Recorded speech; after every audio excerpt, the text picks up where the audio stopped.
Welcome. In today's video, we're diving into a brand new update on the Messenger app for PC that many of you have been asking about. If you've been struggling to manage your communities and keep your notifications in check, this feature is just for you. I'll guide you through the simple steps to mark your communities as read, helping you to stay organized and less overwhelmed.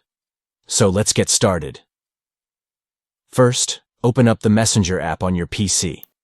If you haven't installed it yet, you can easily download it from the official website. Once you've launched the app, you'll be greeted by your chat interface, where all your conversations and communities are lined up. Next, look through your list of communities to find the ones you want to mark as read. Whether it's your local book club, a hobby group, or a chat with family, make sure you identify which ones you want to update. Remember, marking communities as read won't delete any messages or notifications. It simply clears your unread status, helping you to better manage your conversations. Once you've located the community you'd like to mark as read, hover over it with your mouse. This action will reveal some options, giving you a little more control over your messaging experience. Now pay close attention. Look for the 3 dots that appear next to the community name.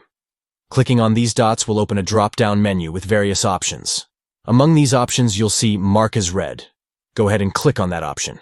And just like that, you've successfully marked the community as read. You'll notice that the notification count has disappeared, giving you a clean slate and a more organized view of your Messenger app. This small but impactful update makes it easier for you to focus on the messages that really need your attention.